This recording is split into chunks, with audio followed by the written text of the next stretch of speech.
ಇಂದು RCB versus Gujarat ಪಂದ್ಯ ಸಾಕಷ್ಟು ಕುತೂಹಲ ಮೂಡಿಸಿದೆ. ಇವತ್ತು ನಡೆಯಲಿರುವಂತಹ ಪಂದ್ಯದಲ್ಲಿ ಗೆದ್ದು ಬೀಗುವ ಟೀಮ್ ಯಾವುದು ಅನ್ನೋದರ ಕುರಿತಾಗಿ ಕಾದು ನೋಡಬೇಕು. 2024ರ ಇಂಡಿಯನ್ ಪ್ರೀಮಿಯರ್ ಲೀಗ್ನ 52ನೇ ಪಂದ್ಯದಲ್ಲಿ ರಾಯಲ್ ಚಾಲೆಂಜರ್ಸ್ ಬೆಂಗಳೂರು ಮತ್ತು ಗುಜರಾತ್ ಟೈಟಾನ್ಸ್ ತಂಡಗಳು ಮುಖಾಮುಖಿಯಾಗಲಿವೆ. ಇಂದು ಸಂಜೆ 7:30ಕ್ಕೆ ಬೆಂಗಳೂರಿನ ಚಿನ್ನಸ್ವಾಮಿ ಕ್ರೀಡಾಂಗಣದಲ್ಲಿ ಎರಡೂ ತಂಡಗಳು ಸೆಣಸಾಟ ನಡೆಸಲಿವೆ. ಕಳೆದ ಪಂದ್ಯದಲ್ಲಿ ಉಭಯ ತಂಡಗಳು ಮುಖಾಮುಖಿಯಾಗಿದ್ದು ಆರ್ಸಿಬಿ ಭರ್ಜರಿ ಜಯ ಸಾಧಿಸಿತು. ಆರ್ಸಿಬಿ ಈಗಾಗಲೇ 10 ಪಂದ್ಯಗಳನ್ನು ಆಡಿದ್ದು 3 ಪಂದ್ಯಗಳಲ್ಲಿ ಮಾತ್ರ ಜಯ ಸಾಧಿಸಿದೆ.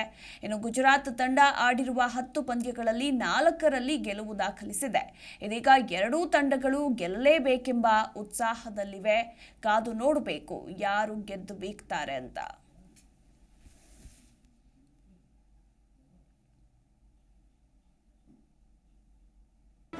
ಜಿ ಕನ್ನಡ ನ್ಯೂಸ್ ಈಗ ನಿಮ್ಮ ಮನೆಯಲ್ಲೇ ನೋಡಿ. ಎಲ್ಲ ಕೇಬಲ್ಗಳಲ್ಲಿ ಈಗ ಲಭ್ಯ. Sun Direct 292, Jio TV 1334, U Digital 162, City Cable 51, GTPL 17, Abhishek Cables 821, Rockline Telecommunication 51, Shri Basaveshwara number 60, Vinayaka Digital number 53, In Digital number 896ರಲ್ಲಿ. ನಿಮ್ಮಿಷ್ಟದ ಜಿ ಕನ್ನಡ ನ್ಯೂಸ್ ನೋಡಿ ಆನಂದಿಸಿ.